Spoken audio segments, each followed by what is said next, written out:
Mister Nawaz, കുട്ടേട്ട പറയും. നിങ്ങളുടെ നാട്ടിൽ നാദം എന്ന ഒരു ക്ലബ് ഉണ്ടായിരുന്നു. ആ, ഇവിടെ നിങ്ങൾ പായസം അതേപോലെ തന്നെ പടക്കം ഇതിന്റെ രണ്ടിന്റെയും കച്ചവടം നടത്തി പൊളിഞ്ഞു. അങ്ങനെ ഒരു സംഭവം ഉണ്ടായിട്ടുണ്ട്. പായസവും പടക്കവും സാറേ, അത് നല്ല ചേരുവയാണ്. നമ്മുടെ നാദം എന്ന് പറഞ്ഞിട്ടൊരു ക്ലബ്ബ്. നിങ്ങളുണ്ടാക്കിയ ക്ലബ്ബാണ്? അതെ, പന്തുകളി ക്ലബ്ബാണ്. പന്തുകളി ക്ലബ്ബാ? അതെ, പഴയ നാദം ആർട്സ് ആൻഡ് സ്പോർട്സ് അതാണ് അതിന്റെ ഫുൾ നെയിം. അന്ന് അതിന്റെ പന്തുകളി കൂട്ടുകാര് ഒരുപാട് പേരുണ്ട്. അപ്പൊ ഞങ്ങൾക്ക് ഈ ഫുട്ബോള് ഈ ഓരോ സീസൺ വരും ഫുട്ബോൾ മേടിക്കാനും ഷട്ടിൽ മേടിക്കാനും ഇങ്ങനെയൊക്കെയുള്ള സംഭവങ്ങൾക്ക് കുറച്ച് ഫണ്ടൊക്കെ വേണം.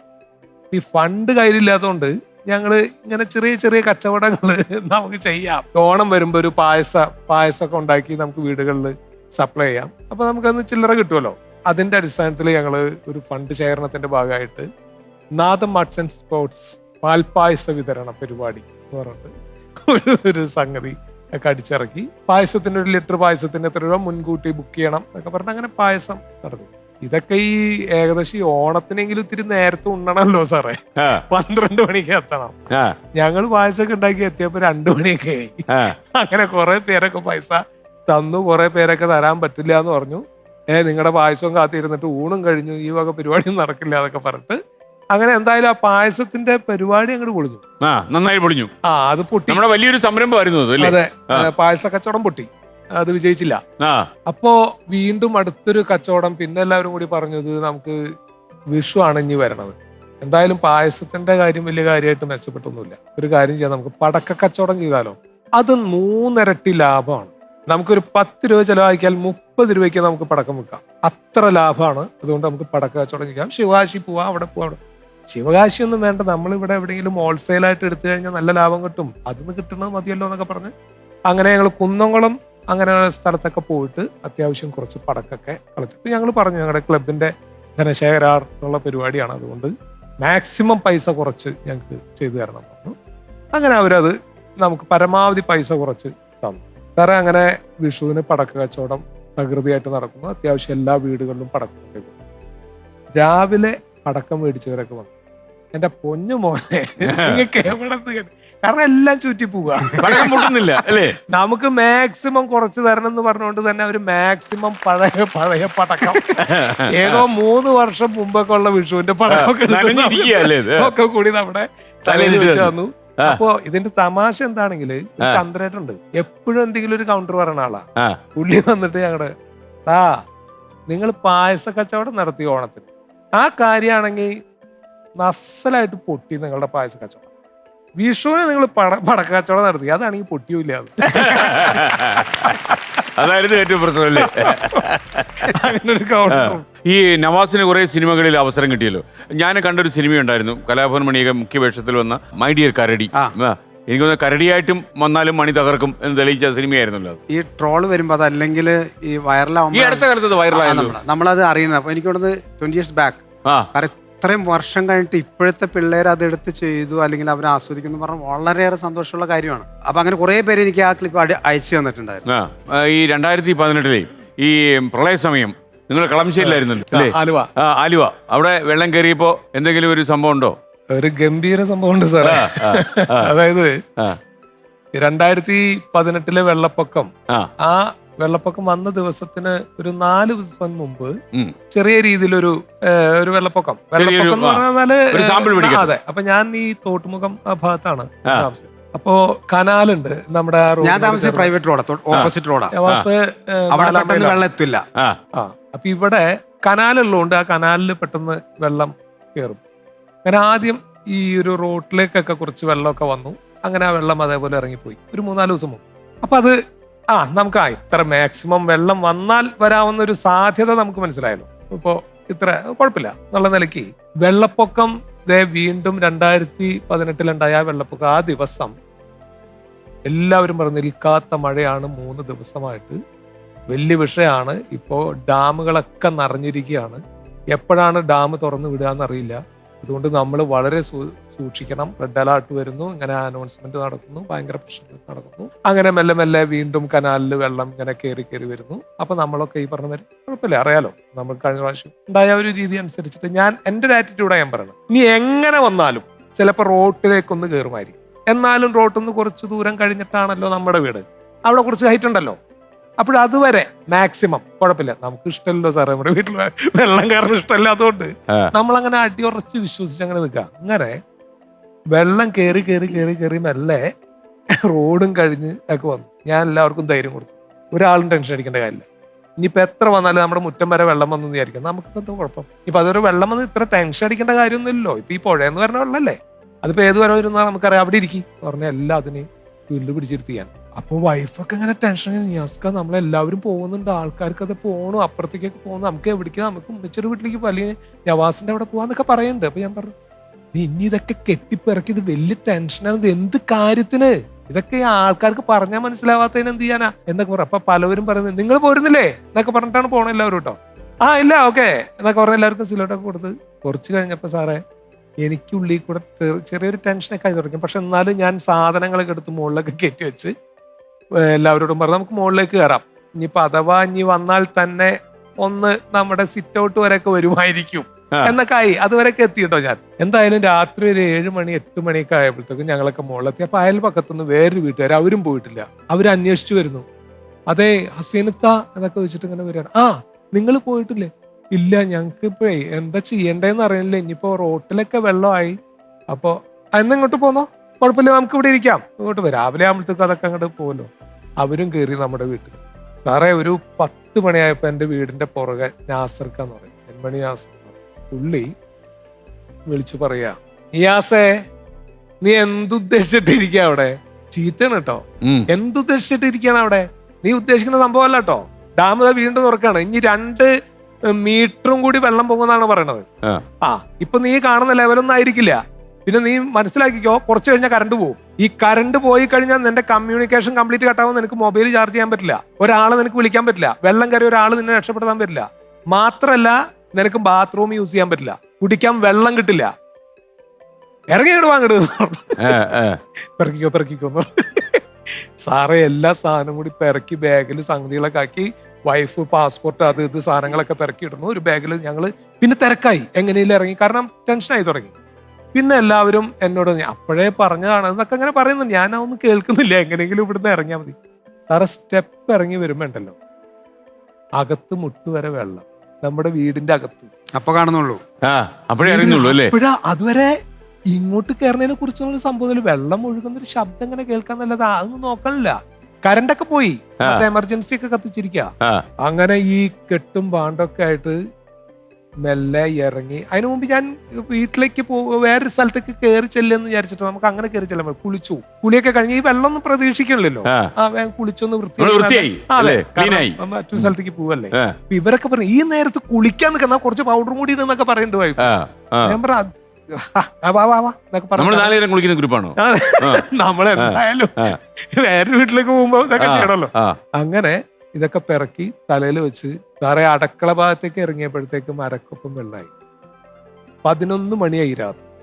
ഈ പറമ്പിലൂടെ ഈ സാധനമൊക്കെ കെട്ടിപ്പെറുക്കി നമ്മൾ ബംഗ്ലാദേശിൽ നിന്നൊക്കെ വെള്ളപ്പൊക്കം, ബംഗാളിൽ നിന്നൊക്കെ വെള്ളപ്പൊക്കം എന്ന് പറഞ്ഞിട്ട് ആൾക്കാരും ഇല്ലേ, അതേപോലെ ഞങ്ങൾ ഈ സാധനം കയറ്റി ഞാനും എന്റെ വൈഫും മക്കളും ഒക്കെ വരിയായിട്ട്, ആ മറ്റേ ഫാമിലി ഉണ്ട് എന്നെ വിശ്വസിച്ച് നിന്ന അവരും ഉണ്ട്, പാർട്ടി. ഇവരെല്ലാവരും കൂടി ഈ പറമ്പിലൂടെ എമർജൻസിയുടെ ലൈറ്റും പിടിച്ചോണ്ട് എന്റെ അല്ല ഞാൻ രാവിലോട്ട് വിളിച്ചുകൊണ്ടിരിക്കുമ്പോ ഈ ഇതന്നെയാണ് പറഞ്ഞുകൊണ്ടിരിക്കുന്നത്, വേറെ കുഴപ്പമില്ല, ഇടയ്ക്കിടയ്ക്ക് വിളിക്കുന്നുണ്ട്. എല്ലാ കുഴപ്പമില്ല, അതിപ്പോ കുറച്ച് കഴിഞ്ഞാൽ വെള്ളം ഇതാവുമല്ലോ. അങ്ങനെ ഈ നാസിർക്കാടെ വീട്ടിൽ വന്ന് പാർത്തു അന്ന് രാത്രി. ഇതിന്റെ ഏറ്റവും വലിയ തമാശ എന്താണെന്നറിയോ, വളരെ ഇമ്പോർട്ടന്റ് ആയിട്ടുള്ള എല്ലാ പേപ്പേഴ്സും എടുത്ത് കയ്യിൽ പിടിക്കണം എന്ന് പറഞ്ഞു. അങ്ങനെ വൈഫ് പാസ്പോർട്ട്, ATM കാർഡ്, മറ്റേ ആധാരം, അങ്ങനെയുള്ള സംഭവങ്ങളൊക്കെ കംപ്ലീറ്റ് സംഗതികളൊക്കെ പാക്ക് ചെയ്ത് ഒരു ബാഗിനകത്ത് സംഗതിയാക്കി. ഇതൊക്കെ ആയിട്ടാണ് പോയി. രാവിലെ ഞങ്ങൾക്ക് ഇവിടുന്ന് വീണ്ടും കടക്കണമെങ്കിൽ ചങ്ങാടം ഉണ്ടാക്കിയിരിക്കുക. ഈ നാസിർക്കാടെ വീടും ഇത്തിരി ഇങ്ങനെ ഒരു ദ്വീപ് പോലെയായി, ചുറ്റും വെള്ളം. ഇവരുടെ ഇത് ഇത്തിരി ഇങ്ങനെ ഉയർന്ന സ്ഥലമാണ്, അതുകൊണ്ട് അവിടെ വെള്ളമില്ല. നാസിർ പറഞ്ഞു ഇനി നമ്മൾ നിന്നാൽ ശരിയാവില്ല, കുറച്ചും കൂടി കഴിഞ്ഞാൽ നമുക്ക് ചിലപ്പോൾ എല്ലാവരും നമ്മൾ കുടിക്കും, നമുക്ക് മെല്ലെ മെല്ലെ അപ്പുറത്തേക്ക് കടക്കാം എന്ന് പറഞ്ഞിട്ട് സാറേ സെലിബ്രിറ്റി ആയതുകൊണ്ടാണ് ഞാൻ കുറെയൊക്കെ അങ്ങനെ മടിച്ചിട്ട്. കാരണം നമ്മളൊരു ആർട്ടിസ്റ്റ് ഒക്കെ അല്ലേ, ആളുകളുടെ ഇടയിൽ ഇങ്ങനെ നമ്മൾ അതൊക്കെ ഒരു ഇതൊക്കെ കെട്ടിപ്പിറക്കി നമ്മൾ വേണ്ട സഹിച്ച് വീട്ടിലിരിക്കാം. അങ്ങനെ സെലിബ്രിറ്റി നമ്മുടെ പാവപ്പെട്ട അയൽവാസികൾ ഉണ്ടാക്കിയ ചങ്ങാടത്തിൽ ഒരു മുളയൊക്കെ വെച്ച് കെട്ടിയിട്ട് സെലിബ്രിറ്റിയും സെലിബ്രിറ്റിയുടെ ഭാര്യയും 2 മക്കളും അങ്ങനെ ഇരിക്കുക ചങ്ങാടത്തില്. എന്നിട്ട് ഈ അയൽപക്കത്തുള്ള നമ്മുടെ ആ പാവങ്ങളില്ലെങ്കിൽ സെലിബ്രിറ്റി വെള്ളത്തിൽ മുങ്ങി ചത്തേനെ. അന്ന് അവിടെ നിന്ന് തള്ളി ഒരു കണക്കിന് അക്കരെ കൊണ്ടുപോയി ഞങ്ങളെ ഇറക്കി അവിടെ ഇട്ടു, അപ്പുറത്താക്കി തന്നു. അങ്ങനെ അവിടെ നിന്ന് ഒരു കണക്കിന് രക്ഷപ്പെടുത്തി. പൈസ ഇല്ലല്ലോ, അപ്പോ കുറച്ച് പൈസ എടുക്കാൻ എങ്ങനെയെങ്കിലും അപ്പുറത്ത് പോയിട്ട് ഞവാസിന്റെ അവിടേക്കാണ് ചെല്ലണത് എല്ലാവരും. ഞവാസിന്റെ അന്ന് അടുത്ത ഒരു ദിവസമായപ്പോഴേക്കും എന്റെ കോമ്പൗണ്ടും ഏകദേശം വെള്ളമായി. പക്ഷെ ഞാനിങ്ങനെ രാവിലെ തൊട്ട് ടെൻഷൻ അടിച്ച് ഇങ്ങനെ പാടത്ത് നോക്കിക്കൊണ്ടിരിക്കുക. എന്റെ സ്ഥലം കഴിഞ്ഞ പിന്നെ പാടമാണ്. അത് നിറഞ്ഞു വന്നപ്പോ തന്നെ വൈകിട്ട് ഇവരും കൊണ്ട് നമുക്കൊരു വേറെ ബിൽഡിംഗ് ഉണ്ട്, ഞാൻ അവിടെ ആദ്യം താമസിച്ചിരുന്നത്. പിന്നെ ഞങ്ങളൊരു ഷോപ്പൊക്കെ സ്റ്റാർട്ട് ചെയ്തിരുന്നു, റേനാസ് ബ്രൈഡൽ സ്റ്റുഡിയോ എന്നൊക്കെ പറഞ്ഞിട്ട്. അപ്പൊ സ്റ്റുഡിയോ ഒക്കെ പിന്നെ മറന്നു. അങ്ങനെ എല്ലാവരും കൂടി കയറി ഇവര് വന്ന് പിന്നെ സ്റ്റുഡിയോയുടെ ഫ്രണ്ടിൽ കൂടെ ആളുകൾ പോകുമ്പോ ആട് അന്ന് ആടിനൊക്കെ വളർത്തുന്നുണ്ട്. 2-3 ആളൊന്നൊക്കെ അറിയാ. അങ്ങനെ ഇതിന്റെ ഉള്ളിൽ വന്ന് പെട്ടിട്ടേ ഈ വൈഫ് വളരെ ഇമ്പോർട്ടന്റ് ആയിട്ടുള്ള പേപ്പേഴ്സ്, അതിന്റെ ഒരു ക്ലൈമാക്സ് അതാണ്. ഇമ്പോർട്ടന്റ് ആയിട്ടുള്ള പേപ്പേഴ്സ് ഒക്കെ എടുത്തു വെച്ചിട്ടുള്ള ആ ഒരു ബാഗ് ഉണ്ടല്ലോ സാറേ, ആ ബാഗ് ATM കാർഡ് ഇങ്ങോട്ട് എടുക്ക് എന്ന് പറഞ്ഞപ്പോ ഈ ബാഗ് അങ്ങോട്ട് തുറന്ന് എന്റെ പേഴ്സ് ഒക്കെ എടുക്കാൻ വേണ്ടി ആ ബാഗിലിട്ടുണ്ടായിരുന്നു. തുറന്നു നോക്കിയപ്പോഴേ ഒരു പൊട്ടിയ കണ്ണട, അതായത് ഒരു ഗ്ലാസ് ഇല്ല, കൂളിംഗ് ഗ്ലാസ് ഇല്ലേ, അത് ലിപ്സ്റ്റിക് തീർന്നിട്ടുള്ള അതിന്റെ ഒരു സ്റ്റിക്ക് ഇതില്ല, പിന്നെ ഒരു കല്യാണക്കുറി, കുറെ വിസിറ്റിംഗ് കാർഡ്, കുറെ വേസ്റ്റ് സാധനങ്ങളെ കൂടി എടുത്ത് കളയാൻ വേണ്ടി വെച്ച ബാഗ് എടുത്തോണ്ടിരിക്കുക. മറ്റേ ബാഗ് നേരെ അലമാരയുടെ മുകളിലേക്ക് ഇട്ടൂന്ന്. ഈ വേസ്റ്റ് ബാഗാന്ന് വിചാരിച്ചിട്ട് അത് 2 ഒരേ കളറാ. ഈ ബാഗ് എടുത്ത് പുള്ളി മുകളിലിട്ട് അവസാനം ഞാൻ ഒരു ടയറൊക്കെ ഇട്ട് ഈ പിറ്റത്തെ ദിവസം 2 ദിവസം കഴിഞ്ഞിട്ടാണ് പിന്നെ കാശ് എടുക്കാനായിട്ട് പോണത്. ടൈറ്റാനിക്കിലെ ലാസ്റ്റ് ക്ലൈമാക്സിനായിരുന്നു. അപ്പൊ അതെ, അങ്ങനെ ഒരു ചരിത്രം ഞങ്ങൾക്ക് വെള്ളപ്പൊക്കത്തിന് നല്ല ഓർമ്മയാ. നവാസെ, യഥാർത്ഥത്തില് താങ്കളുടെ കല്യാണം ഒരു പ്രണയവിവാഹമായിരുന്നല്ലോ. പ്രണയവിവാഹം ആയിരുന്നല്ലോ എന്നൊക്കെ ചോദിച്ചു തരാൻ നമ്മളത് സമ്മതിച്ചു തരണം. ആണോ എന്നാണ് എന്റെ ചോദ്യം. ഇനിയിപ്പോ ഇന്നാണത് പറയാൻ പറ്റുന്നത് അല്ലേ, കാലത്തിന് ശേഷം? അല്ല, നമ്മളൊരു പ്രോഗ്രാമിലൂടെ തന്നെ ഭയങ്കര ഉടക്കിലൂടെയാണ് ആദ്യം കാണുന്നത്. ഉടക്കി അല്ല, ഉടക്കല്ല, ഞങ്ങളൊരു സ്റ്റേജ് ഷോ ഉണ്ടായിരുന്നു. എവിടെയായിരുന്നു? ചങ്ങരംകുളം. ഞങ്ങളൊക്കെ ഉള്ള ഒരു ഇതാണ്. അപ്പൊ രേന ഡാൻസ് ഒക്കെ നന്നായിട്ട് ചെയ്യുന്നല്ലാതെ സ്കിറ്റ് സംഭവത്തിന് വലിയ പരിചയമില്ല. അപ്പൊ സ്കിറ്റിലേക്ക് കയറുന്നതിന് മുമ്പ് ഡ്രസ് ചേഞ്ചും കാര്യങ്ങളൊക്കെ ഉണ്ട്. അതിന് മുമ്പ് വരുന്നതിന് മുമ്പ് പൂരം ഉടക്കായിരുന്നു. എത്താത്തതുകൊണ്ട് നമ്മളിവിടെ ആള് ക്യാരക്ടർ എത്താത്തതുകൊണ്ട് നമ്മളിങ്ങനെ മറ്റു പലതും പറഞ്ഞുകൊണ്ടിരിക്കുകയാണ്. ഇതിനൊരു സമയമുണ്ടല്ലോ, അപ്പോഴും എത്തിയിട്ടില്ല. അങ്ങനെ എത്തുമ്പോ തന്നെ പിന്നെ സ്കിറ്റൊക്കെ മറന്നു സ്റ്റേജ്. അപ്പൊ അങ്ങനെയാണ് തുടക്കം. പിന്നെ ഞങ്ങൾ അതിന് ശേഷം ഒരുമിച്ചൊരു സിനിമ ചെയ്തു, നീലാകാശം എന്ന് പറയും. അപ്പൊ എനിക്ക് പ്രപ്പോസൽ നടക്കുന്നൊരു സമയമാണ്. നിയാസാണ് അതിന് മുൻകൈ എടുത്ത് സംസാരിക്കുന്നത്. രേനയുടെ ഫാദറും ഒരു സ്റ്റേജ് ആർട്ടിസ്റ്റ് ആയിരുന്നു, ഹസനാർ. കലാകുടുംബമായതുകൊണ്ട് നമ്മളങ്ങനെ ഞങ്ങൾക്ക് അങ്ങനെ ഒരു താല്പര്യം ഉണ്ടായിരുന്നു വീട്ടില്. ഈ പറഞ്ഞ പോലെ പിന്നെ ആരെങ്കിലും കലാപരമായിട്ടുള്ള ആ ഒരു കലാകാരിയാണോ? അല്ല, കലാകാരിയല്ല. പക്ഷെ ഫാദർ ഡ്രാമ ആർട്ടിസ്റ്റ് ആണ്. വാപ്പയുടെ ഇന്റിമേറ്റ് ഫ്രണ്ട് ആണ്, ചെറുപ്പം മുതലുള്ള ഫ്രണ്ട് ആണ്. വാപ്പയായിട്ടുണ്ടാക്കിയോ എന്തെങ്കിലും? അതെ അതെ അതെ അതെ. നമ്മുടെ വേറൊന്നല്ല, നമ്മുടെ സംഗതികളൊക്കെ ഒന്ന് മനസ്സിലാവണം സാറേ. ഈ സിനിമയും സീരിയലൊക്കെ ആയിട്ട് ഭയങ്കര കത്തി നിൽക്കുന്ന സമയത്താണ് കല്യാണം. അതിനുശേഷം പലവരും ചോദിക്കും എന്താ വരുന്നില്ലേ. പിന്നെ കുട്ടികളായി വീട്ടിലെ പ്രശ്നം കാര്യങ്ങളൊക്കെ ആയിട്ട് ഇങ്ങനെ പോവല്ലേ. കുട്ടികളുടെ കാര്യങ്ങൾ തന്നെ ഒരുപാടുണ്ടാവല്ലോ സാറേ. അപ്പൊ ഒന്ന് സ്റ്റഡി ആയി അയാളുടെ അഭിനയം നിർത്തിച്ചത് നവാസ് തന്നെയാണ്. അല്ല, നിർത്തിച്ചതല്ല, അത് രേന എടുത്ത തീരുമാനമാണ്, ഡിസിഷനാണ്. നമ്മള് എനിക്ക് ഓർമ്മയുണ്ട്, രഹനയുടെ സീരിയലൊക്കെ നന്നായിട്ട് പോകുന്ന സമയത്ത് കാർക്കോടകൻ ഇറങ്ങി. കുട്ടികളൊന്ന് സ്റ്റഡി ആയി കഴിഞ്ഞപ്പോ ഞങ്ങളിപ്പോ ഒരു സിനിമ ചെയ്തു. എത്ര വർഷം പ്രധാന വേഷത്തിൽ അഭിനയിച്ച ഒരു സിനിമ ഇപ്പൊ ഷൂട്ട് കഴിഞ്ഞു, തിയേറ്ററിൽ വരാൻ പോകുന്നുള്ളൂ. ഈഴ എന്നാണ്. അത് ശരി, രണ്ടുപേരും. എന്റെ ആ പ്രശ്നത്തിൽ ഞാൻ ഇനി ആരും പറയത്തില്ല, ഞാനായിട്ട് ഭാര്യയല്ലേ അഭിനയത്തിൽ നിന്ന് പിടിച്ചു മാറ്റി. ഇതിലറിയാം അല്ലേ കാര്യം. പറയൂ കുട്ടേട്ടാ. നിയാസിനോട് ഒരു കാര്യം ചോദിക്കാനുണ്ട്. പറയൂട്ടേട്ടാ. നിങ്ങളുടെ 2 പേരുടെയും വിവാഹം വിളിക്കാൻ പോയത് നിയാസായിരുന്നു. ആ സമയത്തും ഒരു സംഭവം ഉണ്ടായിട്ടുണ്ട്. രണ്ടുപേരുടെയും കല്യാണം ഉണ്ട് സാറേ. ഞാനത് പലയിടത്തും ഞാൻ പറയാറുണ്ട്. എനിക്കിതൊക്കെ വലിയ കൗതുകമായിട്ട് തോന്നിയിട്ടില്ല. അപ്പൊ നവാസും ഈ പറഞ്ഞ പോലെ പലപ്പോഴും വടക്കാഞ്ചേരി പ്രദേശത്ത് പല സ്ഥലങ്ങളും വീടുകൾ പലപ്പോഴും ഇവന് പരിചയമില്ല. കുറെ ഇവന് എറണാകുളത്ത് കുറെ നാള് ഉമ്മയുടെ വീടായിട്ട് ബന്ധപ്പെട്ട് അവിടെ അങ്ങനെ പിന്നെ വേറെ ഫ്ലാറ്റ് എടുത്ത് അവിടെ താമസിക്കായിരുന്നു. അങ്ങനെ ഞാൻ ഈ വാപ്പാടെ സുഹൃത്ത് ബന്ധങ്ങൾ കംപ്ലീറ്റ് വീടുകൾ എനിക്കറിയാം. അപ്പൊ ഞാൻ അവിടെ ഇവന്റെ കല്യാണമാണെങ്കിലും എന്റെ കല്യാണമാണെങ്കിലൊക്കെ ഞാൻ തന്നെയാണ് ആ സ്ഥലത്തൊക്കെ പോയത്. അപ്പൊ ഈ കല്യാണത്തിന് പോകുമ്പോ ഒരുപാട് കാഴ്ചകൾ ഉണ്ടാവുമല്ലോ. അതിന് ഞാൻ എപ്പോഴും ഓർത്ത് വെക്കുന്ന ഒരു കാഴ്ച, ഈ പട്ടികൾ ചില വീടുകളിൽ ഉണ്ടാവുമല്ലോ. ചില വീട്ടിലൊക്കെ ഇങ്ങനെ ഗേറ്റിൽ എഴുതി വെച്ചിട്ടുണ്ടാവും, പട്ടിയുണ്ട്, ആ പട്ടിയുണ്ട് അത് സൂക്ഷിക്കുക തിരുപ്പുണ്ട്, എന്നൊക്കെ പറഞ്ഞിട്ട്. സൂക്ഷിക്കണം. അതെ. അപ്പൊ ഞാൻ ഈ കല്യാണം വിളിക്കാൻ പോകുമ്പോ ഈ കുറെ നാളായിട്ട് കണ്ടിട്ടുള്ള ആളുകളാണ്, വാപ്പാടെ സുഹൃത്തുക്കളുടെ അത്ര അങ്ങോട്ട് കണക്ഷൻ നമുക്കില്ല. അപ്പൊ അതുകൊണ്ട് ഞാൻ കല്യാണം വിളിക്കാൻ പോകുമ്പോ എങ്ങനെയായിരിക്കും അവിടെ ചെന്ന് ഇവിടുന്ന് ഇങ്ങനെ നമ്മളും ഇങ്ങനെ പ്ലാൻ ചെയ്ത്. അതെ പ്ലാൻ ചെയ്യാണ്. അവിടെ ചെന്ന് ഇങ്ങനെ പറയാം, ബെല്ലടിച്ച് ഇങ്ങനെ പറയാം അബൂബക്കറിന്റെ മോനാണ് ഇങ്ങനെ പറയും, അപ്പൊ അറിയായിരിക്കും. അപ്പൊ അങ്ങനെ ആ രീതിയിൽ ഇങ്ങനെ കല്യാണമാണ് ഇതൊക്കെ ഇങ്ങനെ പറഞ്ഞുകൊണ്ടിരിക്കുക കേട്ടോ, ഇങ്ങനെ പറഞ്ഞു നടക്കുക. അങ്ങനെ ആ ധാരണയിൽ ചെന്നു. കോളിംബെല്ല് എന്നൊരു കോളിംബെല്ല് അടിച്ചു. അപ്പൊ ഡോർ ചെറുതായിട്ട് ഒരു ഉച്ച സമയമായിട്ടുണ്ട്, ഏകദേശം ഒരു 1:30 മണി സമയമായിട്ടുണ്ട്. ഒരു ഡോർ ഇങ്ങനെ ഫ്രണ്ടിൽ ഡോർ ഇങ്ങനെ തുറന്ന് കിടക്കുന്നുണ്ട് കുറച്ച്. സാറേ ഈ ബെല്ലടിച്ച ഉടനെ കുടുംബനാഥനല്ല വന്നത്, ഈ ഡോബർമാൻ ആയില്ലേ സാർ, ഡോബർമാൻ. ഈ വാലില്ലാത്ത വാല് മുറിഞ്ഞത് ഇത് ഇത്രയുണ്ട് അതിന്റെ വായ ഇങ്ങനെ. ഈ സാധനം ബെല്ലണ്ട് അടിച്ച ഉടനെ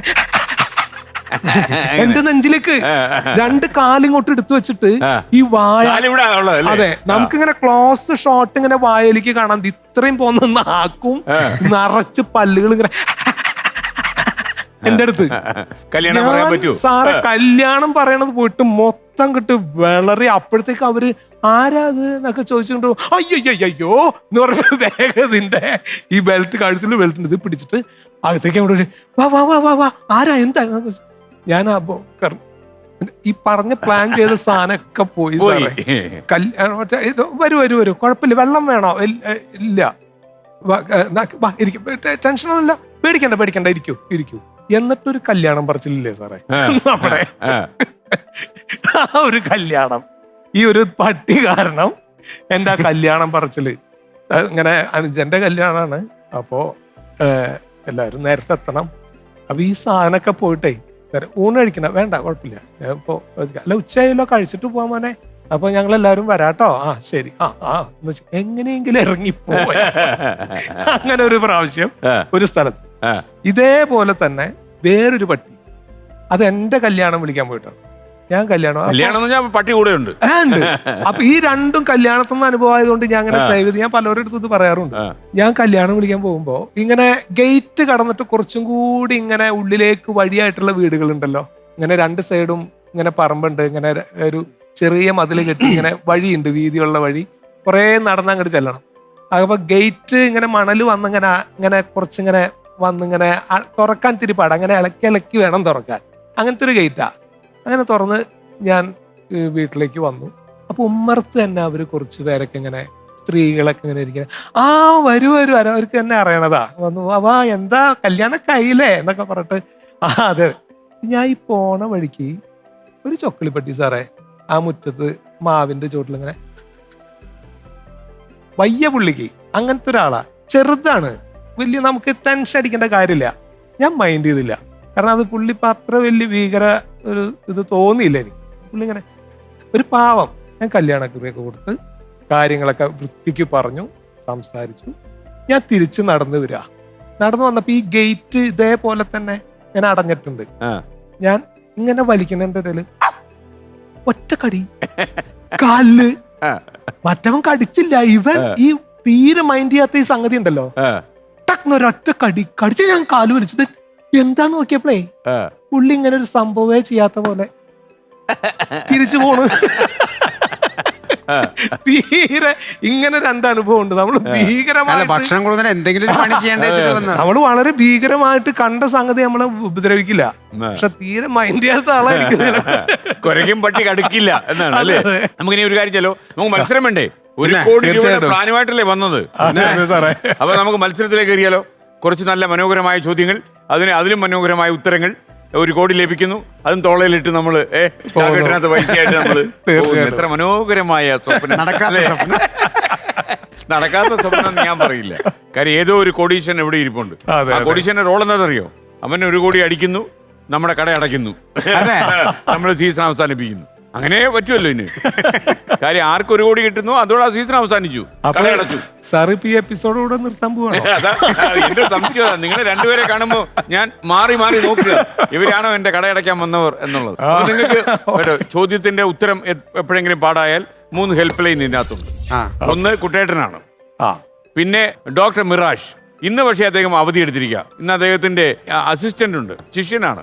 അദ്ദേഹം വരും. ഡോക്ടർ രസലയകുമാർ എന്നാണ് അദ്ദേഹത്തിന്റെ പേര്. അദ്ദേഹത്തിന്റെ ഒരു മുത്തശ്ശിയുടെ പേരാ. പിന്നെ ഒരു PSC രാജു ഉണ്ട്. അദ്ദേഹം എന്ന് വെച്ചാൽ PSC പരീക്ഷ എഴുതിയ എല്ലാം തോറ്റുപോയി. അതുകൊണ്ട് അദ്ദേഹം ഇപ്പോൾ ഇൻസ്റ്റിറ്റ്യൂട്ട് ഇട്ടിരിക്കുക. PSC ഉദ്യോഗാർത്ഥികളെ തിരഞ്ഞെടുക്കുക. എല്ലാവരും ജയിക്കുന്നുണ്ട്. ഓക്കെ, അപ്പൊ നല്ല ജനറൽ നോളജിന്റെ ആശ 3 പേര് സഹായിക്കാനുണ്ട്. 3 പേരും സഹായിക്കും. അപ്പൊ 3 സഹായ പദ്ധതികളുണ്ട്. അപ്പൊ നമുക്ക് ഐശ്വര്യമായിട്ട് നമുക്ക് 1 കോടി രൂപയുടെ മത്സരത്തിലേക്ക് കിടക്കാം. ആദ്യത്തെ ചോദ്യം 10,000 രൂപയുടെ ചോദ്യമാണ്. 10,000 rupees.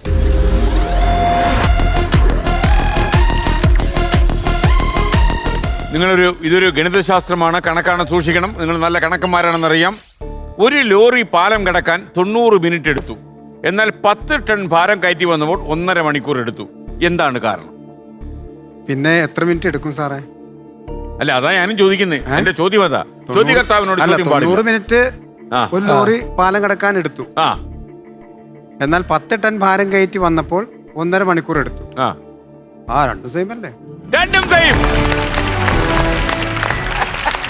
അങ്ങനെ പറഞ്ഞ് പറ്റിക്കാന്ന് വിചാരിക്കല്ലേ? അപ്പൊ നമുക്ക് ഇനി അടുത്ത ചോദ്യത്തിലേക്ക്. രണ്ടാമത്തെ ക്വസ്റ്റ്യൻ, സെക്കൻഡ് ക്വസ്റ്റ്യൻ, 20,000 രൂപയുടെ ചോദ്യം. 20,000.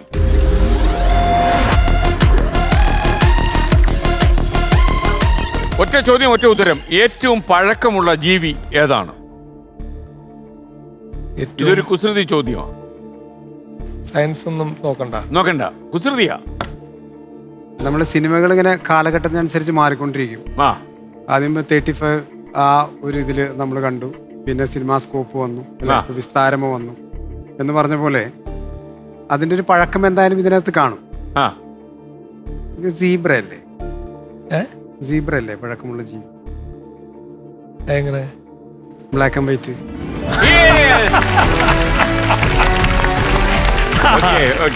അപ്പൊ ഇവനോട് തന്നെ ചോദിച്ചാൽ മതി സാറേ. നമ്മള് ബാക്കി എല്ലാ സാധനവും കളറാണ്. മനസ്സിലായോ? അതാണ്. അപ്പൊ ഇതാണ്. അപ്പൊ സീബ്ര തന്നെയാണ് ശരി ഉത്തരം. 20,000 രൂപ ലഭിച്ചു. Very good, very good, well done. Okay, കുട്ടേട്ടാ പറയൂ. Yes boss. നിയാസ്, നവാസ്, നിങ്ങൾ രണ്ടുപേരും വർഷങ്ങൾക്ക് മുമ്പ് ആദ്യമായി ഒരു ഷോർട്ട് ഫിലിമിന്റെ ലൊക്കേഷനിൽ പോയിരുന്നു, വടക്കാഞ്ചേരിയിൽ. കരീം എന്ന സംവിധായകനായിരുന്നു ആ ഷോർട്ട് ഫിലിം സംവിധാനം ചെയ്തത്. സാറേ, ഞങ്ങള് അഭിനയമോഹം, പാടാനുള്ള ഇഷ്ടം, നാടകമാണെങ്കിലും എന്താണെങ്കിലും പെർഫോം ചെയ്യാന്നുള്ളത് വല്ലാത്തൊരു ആഗ്രഹമായിട്ട് നടക്കുന്ന സമയത്താണ് ഞങ്ങളുടെ നാട്ടിലൊരു ഷോർട്ട് ഫിലിം ഷൂട്ട് വരുന്നത്. ഇതിൻ്റെ 6 മണിക്ക് എന്തോ അവർ വന്ന് സെറ്റ് ലൈറ്റപ്പ് ഒക്കെ സെറ്റ് ചെയ്ത് കാര്യങ്ങൾ ചെയ്ത് ഞങ്ങൾ ഇങ്ങനെ ഇവിടെ ആവശ്യം നോക്കി കാണാം. അപ്പോൾ അവിടെ എന്തോ ഒരു കുഴി എടുത്തിട്ട് ഒരു ബോഡി എന്തോ ഇതാക്കുന്നൊരു ഇതാണ് അവിടെ ചിത്രീകരിക്കാൻ പോകുന്നത്.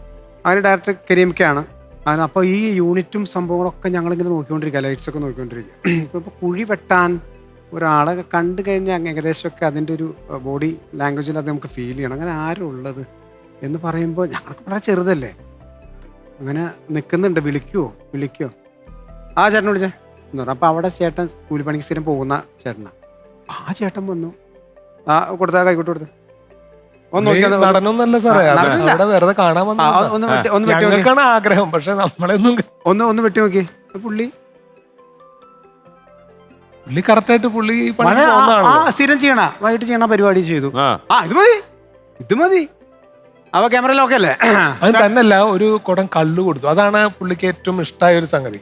ഒരു ഈ കളച്ച് കഴിഞ്ഞിട്ട് ഒരു കാര്യം ചെയ്തോളൂ, നിങ്ങൾ ആ ഒരു കുടം കള്ളെടുത്ത് കുടിച്ചോളൂ എന്ന് പറഞ്ഞു. അപ്പൊ പുള്ളി എന്ത് ചെയ്തെന്ന് അറിയോ? ഈ കളച്ചിട്ട് സാധാരണ ചെയ്യണ പോലെ കള്ളം അത് കുടിച്ചിട്ട് പറയാത്ത സാധനമാണല്ലോ.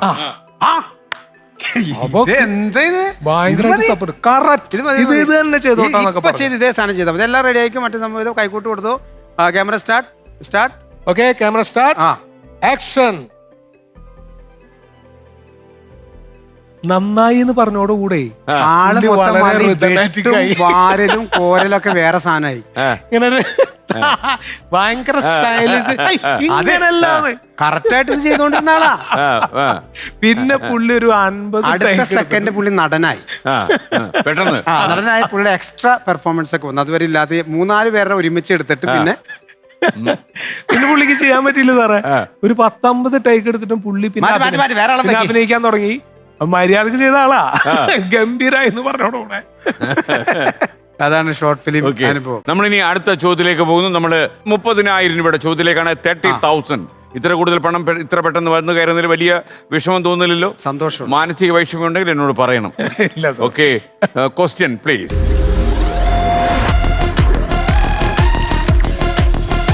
LED നോക്കിയാൽ കുറെ ചിത്രങ്ങൾ കാണിച്ചു തരാം. നവാസ്, നിയാസ്, നിങ്ങൾ ഈ ചിത്രം കാണൂ. ഇതെല്ലാം കൂടെ ചേർത്ത് വെച്ചാൽ കേരളത്തിലെ പ്രശസ്തമായ ഒരു പേര് കിട്ടും. ഏതാണ് ആ പേര്? തൃശ്ശൂർക്കാർക്ക് പ്രത്യേകിച്ചും ഇത് പറയാതിരിക്കാൻ പറ്റില്ല. ഓക്കെ സാർ, കിട്ടി കിട്ടി മൂന്നെണ്ണം ആദ്യത്തെ കിട്ടി കിട്ടി കിട്ടി സാറേ. പറയട്ടെ? പറയൂ. തെച്ചിക്കോട്ട്, തെച്ചിക്കോട്ട്, തെച്ചിക്കോട്ട് കാവ്, കാവ്, തെച്ചിക്കോട്ട് കാവ് രാമചന്ദ്രൻ. തെച്ചിക്കോട്ട് കാവ് രാമചന്ദ്രൻ. ഓക്കെ, തലപ്പൊക്കമുള്ള ആനയാണ്, നിങ്ങൾക്ക് ഓർമ്മയുണ്ടാകും. എല്ലാവർക്കും അറിഞ്ഞൂടെ തെച്ചിക്കോട്ട് കാവ് രാമചന്ദ്രനെ? Okay, ready. അപ്പൊ 30,000 രൂപ ലഭിച്ചിരിക്കുന്നു. 30,000. 40,000 രൂപയുടെ ചോദ്യത്തിലേക്ക്. Question please.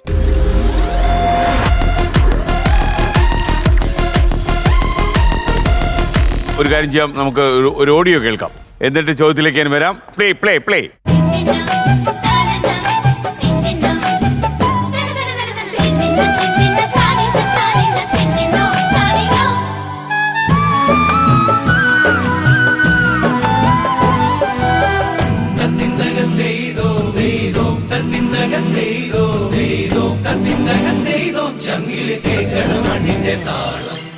പ്രശസ്തമായ ഒരു ഗാനത്തിന്റെ പല്ലവിക്ക് ശേഷമുള്ള ബാക്ക്ഗ്രൗണ്ട് മ്യൂസിക് ആണ് ഇപ്പൊ കേട്ടത്. ഇതിനുശേഷം വരുന്ന അനുപല്ലവിയിലെ വരികൾ ഏതാണ്? പല്ലവിയിലെ അല്ല, അനുപല്ലവിയിലെ വരികൾ ഏതാണ്? പണിയാണോ? പല്ലവിയൊക്കെ സെറ്റ് ചെയ്ത് പാട്ട് മനസ്സിലായോ? ഒരു അല്ല, എനിക്ക് ആദ്യം ഈ അനുപല്ലവിയുടെ ട്യൂണില് ചില കൺഫ്യൂഷൻ, അതുകൊണ്ടാണ്. ഏകദേശം ഇത് തന്നെയാണ്. ഒരു വട്ടിപ്പൂവുമായി അകലത്തെ അമ്പിളി. ഓക്കെ, ഉത്തരം ശരിയാണ്. ഓക്കെ, അപ്പൊ അത് കറക്റ്റ് ആണോ എന്ന് കേട്ടേക്കാം. നമുക്കൊന്ന് പ്ലേ ചെയ്തു. 40,000 രൂപയുടെ ചോദ്യത്തിന് ഉത്തരം ലഭിച്ചിരിക്കുന്നു. പ്ലേ.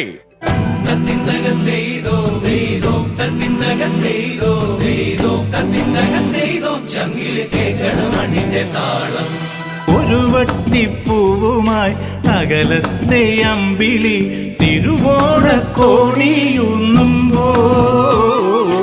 ഒരു വട്ടിപ്പൂവുമായി. ഓക്കെ, അപ്പൊ 40,000 രൂപ കിട്ടിയിട്ടുണ്ട്. ഇനി നമുക്ക് അപ്പൊ 1,00,000 രൂപയുടെ ചോദ്യത്തിലേക്ക് നമ്മൾ കിടക്കുന്നത്. 50,000. എന്റെ നിറം ചുവപ്പാണ്, എന്റെ ഉള്ളിൽ ഇരുട്ടാണ്, എന്റെ വായിൽ എന്നും ആളുകൾ കൈയിടാറുണ്ട്, എന്റെ വയറിന് താക്കോലും ഉണ്ട്, എങ്കിൽ ആരാണ് ഞാൻ? ഇതൊക്കെ ഞങ്ങളോട് തന്നെ ചോദിക്കാൻ ഉദ്ദേശിച്ച ചോദ്യമായിരുന്നു എന്നല്ലേ ഇപ്പൊ മനസ്സിൽ വിചാരിച്ചത് അല്ലേ? 1,00,000 രൂപയുടെ ചോദ്യമാണ്. സംശയം ഉണ്ടെങ്കിൽ നമുക്ക് വേണമെങ്കിൽ ലൈഫ് ലൈൻ എടുക്കാം, പ്രശ്നമില്ല. തെറ്റി പറഞ്ഞാൽ അറിയാമല്ലോ, നേരത്തെ കിട്ടിയതിന്റെ 10% മാത്രമേ കിട്ടൂ. ഓക്കെ, ലൈഫ് ലൈൻ ആരുടെ വേണ്ടത്? രസലയകുമാർ. ഡോക്ടർ രസലയകുമാർ സ്ഥലത്തുണ്ടെങ്കിൽ വേദിയിൽ ഹാജരാകണം. Coming doctor രസലയകുമാർ.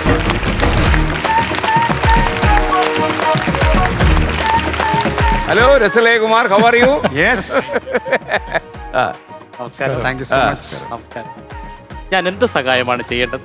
ഒരു ചോദ്യത്തിന് ഉത്തരം കിട്ടും. ഞാനൊരു ചോദ്യം ചോദിച്ചു, കിട്ടുന്നില്ല ഉത്തരം. എന്റെ നിറം ചുവപ്പാണ്, എന്റെ ഉള്ളിൽ ഇരുട്ടാണ്, എന്റെ വായിൽ എന്നും ആളുകൾ കൈയിടാറുണ്ട്, എന്റെ വയറിന് താക്കോലുണ്ട്, എങ്കിൽ ആരാണ് ഞാൻ? വളരെ സിമ്പിൾ ആയ ആൻസർ ആണ്.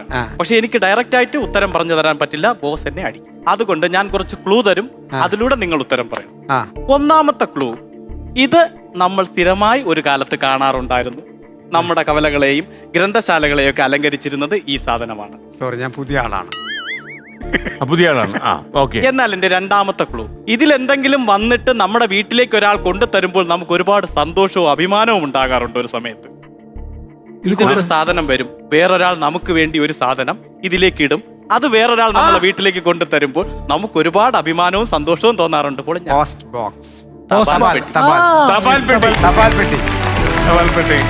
അപ്പൊ ഞാൻ ഉത്തരവൊക്കെ പറഞ്ഞു തന്ന സ്ഥിതിക്ക് എനിക്ക് എന്തെങ്കിലും ഒരു പ്രത്യുപകാരം ചെയ്യണ്ടേ? പാലക്കാടൻ ഭാഷയിൽ ഒരു പാട്ട് പാടുവോ? ഒരു പാട്ട് പ്ലീസ്. വന്നേല്ലേ ഡോക്ടർ തിരുവനന്തപുരത്തുകാരനല്ലേ? അതെ. ആ ഭാഷയിൽ ഒരു പാട്ട് പാടുവോ? അല്ലേ, ഞാൻ ഇവിടെ വന്ന് പിളന്നോണ്ട് നിൽക്കുക, ഒരു പാട്ട് പാടി കേക്കട്ടെ. ഒരു പാട്ട് പാലക്കാടൻ ഭാഷയിൽ ഒരു പാട്ട്. മനോരഞ്ജിനി, സുരാംഗിണി, സൂപ്പർ സുരസുന്ദരി. ഒരുപാട് സന്തോഷം. Okay, thank you Rasalayakumar. പേര് കളയണ്ട. Okay, ready. നമുക്കിനി 60,000 രൂപയുടെ ചോദ്യമാണ്. 68,000. അപ്പൊ ഇനി 2 ഹെൽപ്പ് ലൈൻ മാത്രമേ ബാക്കിയുള്ളൂ. കുട്ടേട്ടൻ പിന്നെ നമ്മുടെ PC രാജു, നമ്മുടെ തോക്കുന്ന പാർട്ടി. അപ്പൊ നമ്മൾ 60,000 രൂപയുടെ ചോദ്യത്തിലേക്ക് പോകുന്നു. Question please. പല്ലികൾ ധാരാളം ഉണ്ടെങ്കിലും ഭക്ഷണം കഴിക്കാത്തത് ആരാണ്? ഒറ്റ ചോദ്യം, ഒറ്റ ഉത്തരം. പല്ലികൾ ധാരാളം ഉണ്ടെങ്കിലും ഭക്ഷണം കഴിക്കാത്തത് ആരാണ്? ചെരവയാണോ സാറേ? ചെരവയല്ല. പല്ല് ഊരിയിട്ടൊക്കെ ചിലർ ഭക്ഷണം കഴിക്കാറ്. പല്ലുകൾ ധാരാളം. ചീപ്പ്. ഭക്ഷണം കഴിക്കാറ്. ഓക്കെ, കിട്ടിയല്ലേ? ചെറിയ കാര്യമല്ല. ചീപ്പായിട്ടുള്ള question ആണ് വളരെ സാറ്. cheap. അമ്പതിനായിരം പൈസ തരാൻ വേണ്ടിയാ. പല്ലുള്ള സാധനങ്ങളാ പിന്നെ നോക്കിയത്. ഒന്ന് ചെലവയ്ക്ക് നാക്കാണ് അല്ലേ? അപ്പം വളരെ ചീപ്പായ ചോദ്യം ചോദിക്കും. നിങ്ങൾക്ക് ഇഷ്ടം പോലെ പണം തന്നു വിടണം. നിങ്ങൾ നിർവൃതിയോടെ വീട്ടിലേക്ക് മടങ്ങി പോകണം. ഭാര്യയ്ക്കൊക്കെ നിങ്ങളൊരു ബഹുമാനം തോന്നണം. എന്റെ ഒരു ആഗ്രഹമാണ്. ഇനി അപ്പൊ നമുക്ക് 70,000 രൂപയുടെ ചോദ്യം. 70,000. ബോസ്, പറയൂ കുട്ടേട്ടാ. ഒരു കാര്യം കൂടി ചോദിക്കാനുണ്ട്. ആ. മിസ്റ്റർ നിയാസ്, താങ്കൾക്ക് ഒരു അവാർഡ് ലഭിച്ചായിരുന്നു തിരുവനന്തപുരത്ത് വെച്ച്. അത് വാങ്ങി തിരിച്ചു വരുന്ന സമയത്ത് ട്രെയിനിൽ താങ്കൾ ഒരു സ്ത്രീയുടെ ബാഗ് മോഷ്ടിക്കാൻ ശ്രമിച്ചു എന്ന് കുട്ടിയുടെ മനസ്സിലാക്കുന്നു. ഓക്കെ കുട്ടേട്ടാ, അത് പറയാം. അത് മോഷ്ടിച്ചല്ല കേട്ടോ. ഒരു സന്ദർഭം പറയാം. എനിക്ക് ഈ മറിമായത്തിന് അവാർഡ്, ബെസ്റ്റ് കൊമേഡിയൻ എന്നുള്ള അവാർഡ്. അപ്പൊ ഞാൻ ആ സന്തോഷം പങ്കിടാൻ വേണ്ടി കുടുംബമായിട്ട് പോയി. അവാർഡ് മേടിക്കാനായിട്ട് തിരുവനന്തപുരത്ത് പോയി. അപ്പൊ തിരുവനന്തപുരത്ത് നിന്ന് 12 മണിക്കാണ് അന്ന് ഇത് ഫംഗ്ഷനൊക്കെ കഴിഞ്ഞിട്ട് തിരിച്ച് ഞങ്ങൾ വരുന്നത് രാത്രി 12 മണിക്കുള്ള അമൃതയായിട്ടാണ്, ആ ട്രെയിനായിട്ടാണ് തോന്നുന്നു. എറണാകുളം കഴിഞ്ഞു. അടുത്ത സ്റ്റേഷൻ നമുക്ക് ഇനി ആലുവയിലാണ് സ്റ്റോപ്പ് എന്ന് പറഞ്ഞ്. അപ്പൊ ഞാൻ ഉണർന്നു കേട്ടോ. ഞാൻ ഉണർന്നേ ഇരിക്കുക. എറണാകുളം മുതലൊക്കെ തന്നെ ഉണർന്നിട്ടുണ്ട്. അങ്ങനെ ഇവരൊക്കെ ഇങ്ങനെ കുട്ടികൾ ഉറങ്ങുന്നുണ്ട്, വൈഫ് ഉണർന്നിട്ടുണ്ട്. അങ്ങനെ പറഞ്ഞു നമ്മൾ ഇനി നെക്സ്റ്റ് ഇതാണ് ബാഗും കാര്യങ്ങളൊക്കെ സെറ്റാക്കി വെച്ചോ, നമുക്ക് റെഡി. അപ്പൊ ഞങ്ങള് ഈ യാത്രയുടെ ഒരു ക്ഷീണവും കാര്യങ്ങളൊക്കെ ഉണ്ട്. അങ്ങനെ സാറേ അടുത്ത ആലുവ സ്റ്റേഷനിൽ വന്ന് നിൽക്കും. രാത്രിയല്ലേ, ഈ AC കമ്പാർട്ട്മെന്റ് നമുക്ക് പുറത്തേക്കൊന്നും കാണാനൊന്നും പറ്റുന്നില്ല.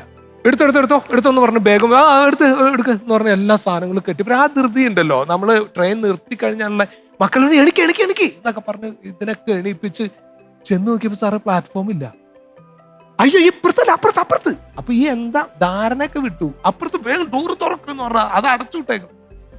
അവിടെ ഇല്ല പ്ലാറ്റ്ഫോം. ഇതെന്തത്, എവിടെ ഇറങ്ങും? അപ്പൊ ആലുവ എന്ന് ഫിക്സ് ചെയ്തിരിക്കുക. എറണാകുളം കഴിഞ്ഞ അടുത്ത സ്റ്റോപ്പ് ആലുവയാണല്ലോ. സാറ് സ്റ്റേഷനിലല്ല നിർത്തിക്കണത്, എവിടെയോ പിടിച്ചിട്ടിരിക്കുക. ഈ ടെൻഷനില് അയ്യോ ഇത് സ്റ്റേഷനല്ല. പിന്നെയാണ് അന്തരീക്ഷമൊക്കെ നോക്കണത്. സ്റ്റേഷനിലല്ലാന്നേ. എന്തൊരു കഷ്ടം ആലോചിക്കുക. വാ എന്ന് പറഞ്ഞ് വീണ്ടും ഇതൊക്കെ ആയിട്ട് അകത്തേക്ക് വരുമ്പോൾ അവസ്ഥ എന്താ പറയുക സാറേ? ഞങ്ങളുടെ അടുത്തിരുന്ന ആ സ്ത്രീ ഞങ്ങളുടെ ഈ ബഹളം കണ്ട് എണീറ്റിട്ടുണ്ട്. അവരുടെ ബാഗ് തപ്പുക. എന്റെ ബാഗ് എവിടെ?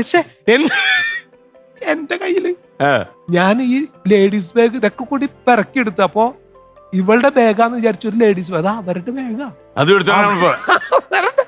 ഇതായിട്ട് ഉള്ളിലേക്ക് ഇതെന്ത് പണി? അയ്യോ സോറി ഞങ്ങൾ തിരക്കില് ബാഗ് എടുത്തോണ്ട് വേണം. പ്ലാറ്റ്ഫോം ഇല്ലാതെ നന്നായി.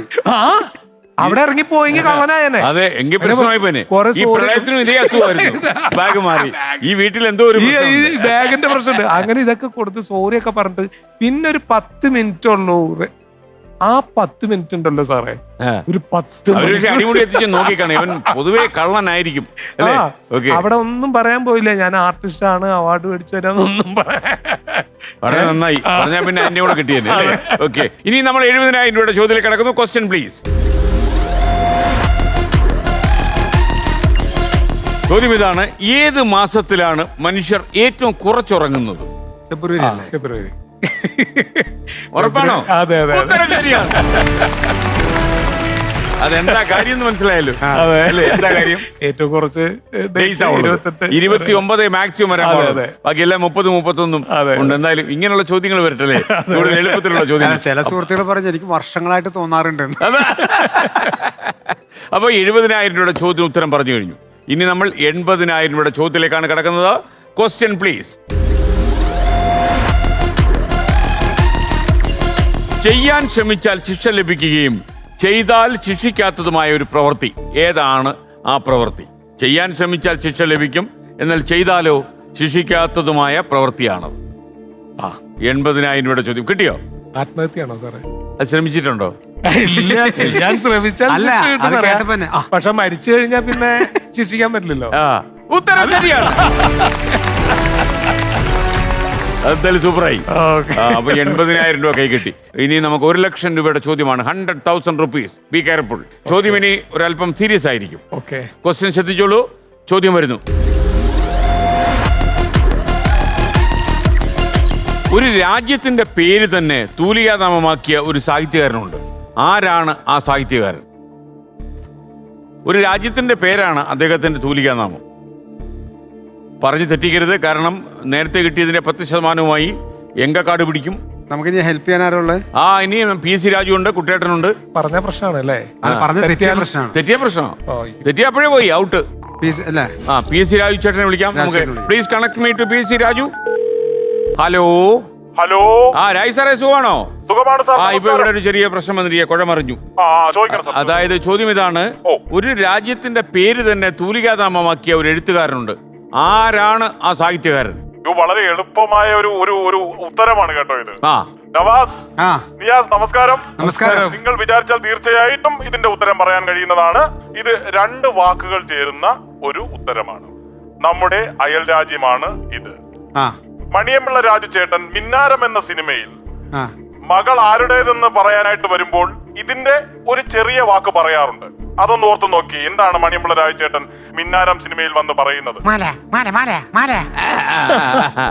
അതിൽ ഒരു അക്ഷരം കൂടി, ഒരു ദീർഘം കൂടി ഇട്ട് കഴിഞ്ഞാൽ ചിലപ്പോൾ ഈ രാജ്യത്തിന്റെ പേരാകും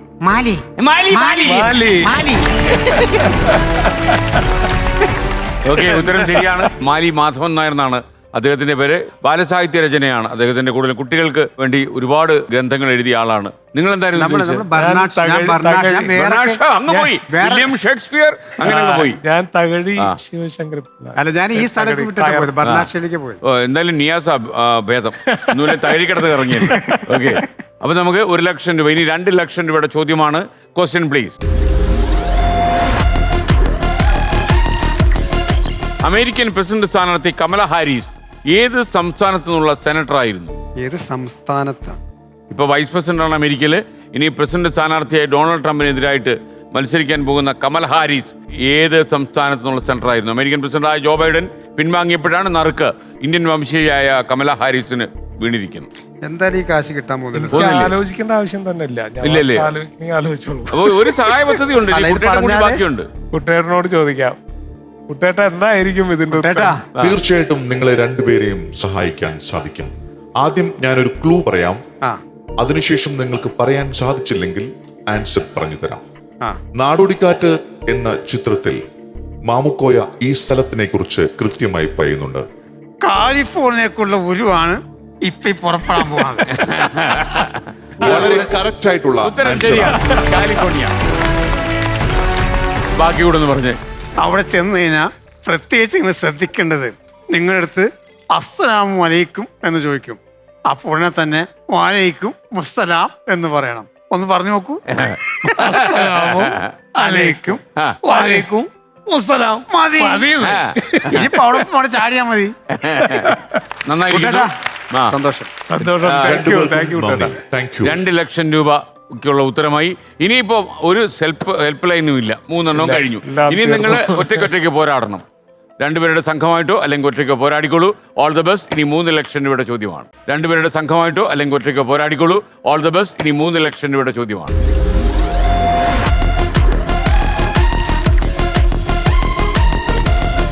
ഒളിമ്പിക്സിൽ പങ്കെടുക്കുന്ന ആദ്യ ഇന്ത്യൻ വനിതാ കരസേന അംഗം ആരാണ്?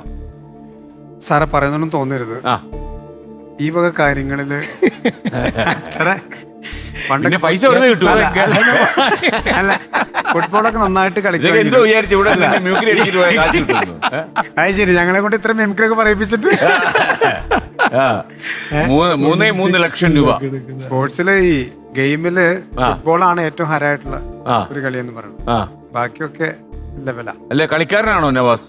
കളിക്കാരൻ അങ്ങനല്ലേ? പഠിപ്പിക്കുന്നു നാട്ടുകാര്. കളിച്ചതിന്റെ ബുദ്ധിമുട്ടാണ് ഇപ്പൊ അനുഭവിച്ചോണ്ടിരിക്കുന്നത് സാറേ. നിയാസേ, വീട്ടിലെ ഭാര്യയെ സഹായിക്കാറുണ്ടോ? തീർച്ചയായിട്ടും ഉണ്ട് സാറേ. സാറേ സഹായിച്ചൊരു കാര്യം ഞാൻ വീണ്ടും ദുരന്തങ്ങൾ എടുത്ത് പറയാന്ന് സാറ് വിചാരിക്കുന്നത്. അതെ അതെ. അതായത് ആ എന്റെ ഭാര്യയോട് മാത്രല്ല കേരളത്തിലെ ലോകത്തുള്ള മുഴുവൻ കുടുംബിനികളോടും ആ. ബഹുമാനം തോന്നിയ ഒരു അനുഭവം എനിക്കുണ്ട്. ആ അതായത് നമ്മുടെ കൊറോണ കാലം ആ എനിക്ക് പൊതുവെ ഒരു സ്വഭാവമുള്ള എന്താ വെച്ചാൽ ഞാൻ വീട്ടിലുള്ള സമയത്ത് ഇവിടെ ഏത് സമയം ഇങ്ങനെ അടുക്കളയിൽ കിടന്ന് തിരിയണത് എനിക്ക് ഇഷ്ടമല്ല.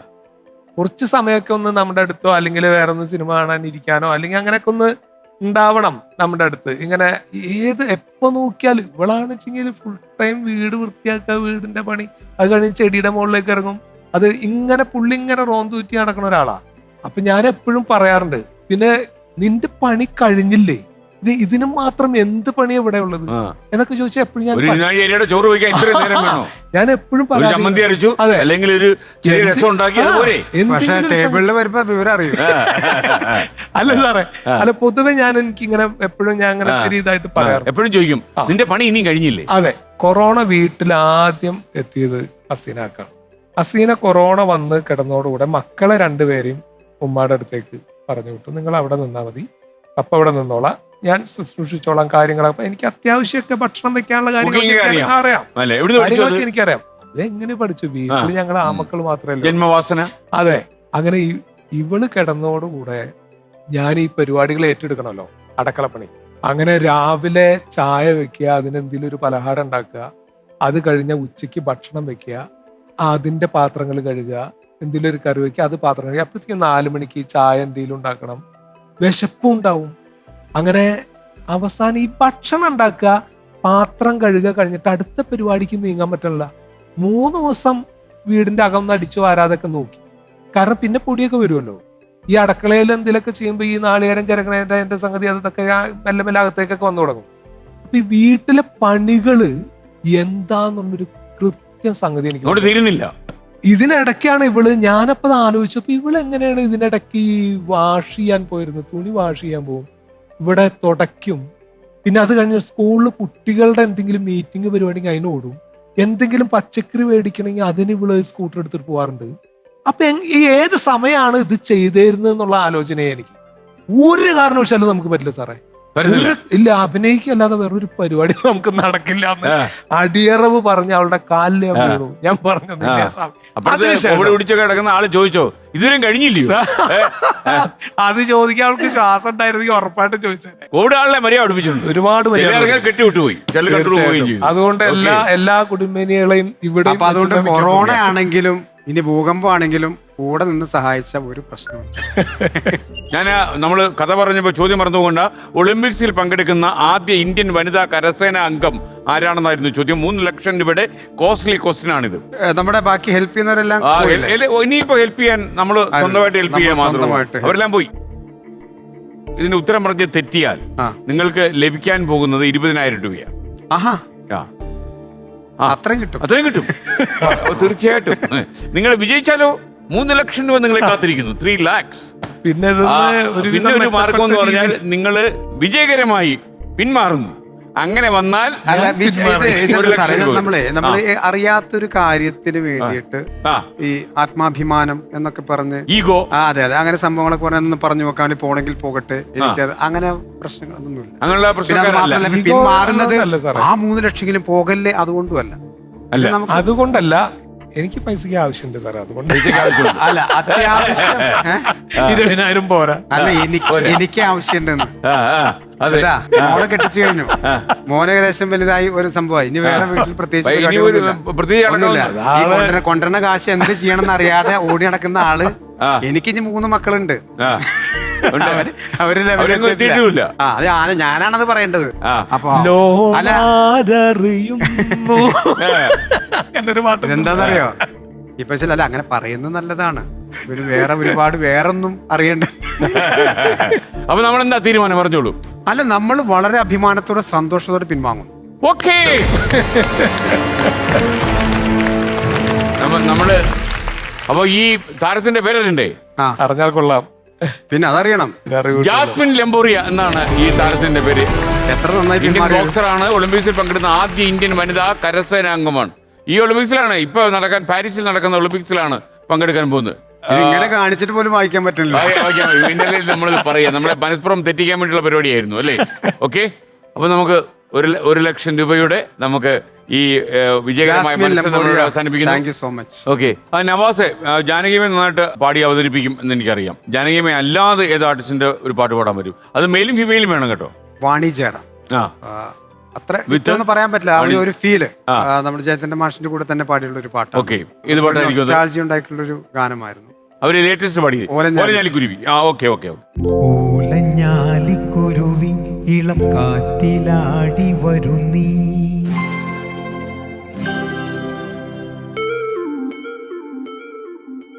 കൂട്ടുകൂടി കിണുങ്ങി മിഴിപ്പീലി മെല്ലെ തഴുകി,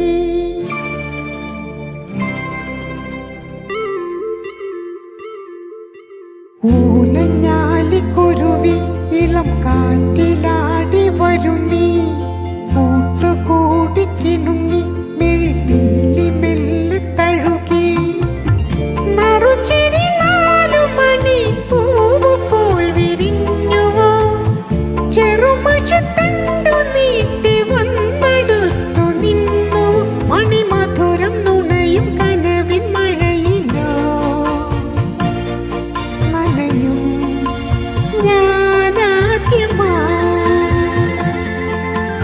ഓലഞ്ഞാലിക്കുരുവി ഇളം കാറ്റിലാടി വരുന്നീ, കൂട്ടുകൂടി കിണുങ്ങി മിഴിപ്പീലി മെല്ലെ തഴുകി, നറുചിരി 4 മണി പൂവ് പോൽ വിരിഞ്ഞുവോ, ചെറുമഷിത്തണ്ടു നീട്ടി വന്നെടുത്തു നിന്നു, മണിമധുരം നുണയും കനവിൻ മഴയിലോ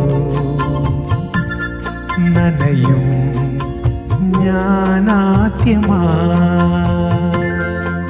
ഓക്കെ, ഗംഭീരമായി. നിയാസ്, നവാസ്, നമ്മൾ ഒരുപാട് സംസാരിച്ചു.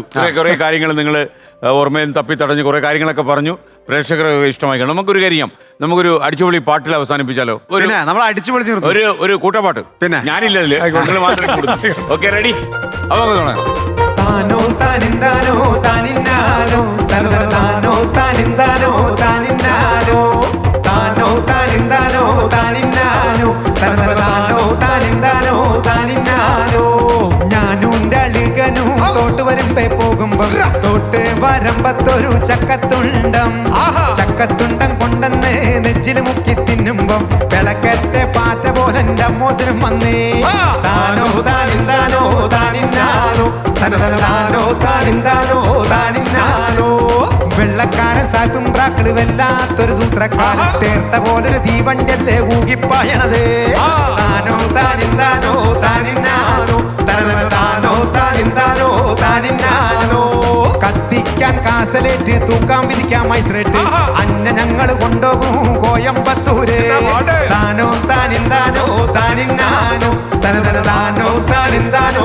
താനിന്നാനോ, പാട്ട് പാടാൻ അറിയില്ലെങ്കിൽ പറഞ്ഞൂടെ, അങ്ങനെ പാതിരക്ക് വന്നിരുന്ന് ചൊറിഞ്ഞൂടെ, താനോ താനിന്താനോ താനിന്നാനോ തനതനതാനോ താനിന്താനോ താനിന്നാനോ, താനോ താനിന്താനോ താനിന്നാനോ തനതനതാനോ താനിന്താനോ താനിന്നാനോ. അപ്പൊ നമ്മള് ഐശ്വര്യമായിട്ട് 1 ലക്ഷം രൂപയുടെ ചെക്ക് അങ്ങടെ ഒപ്പിടുക. ഓക്കെ, വന്നോളൂ, വരൂ, രണ്ടുപേരുടെ ചേർന്ന്.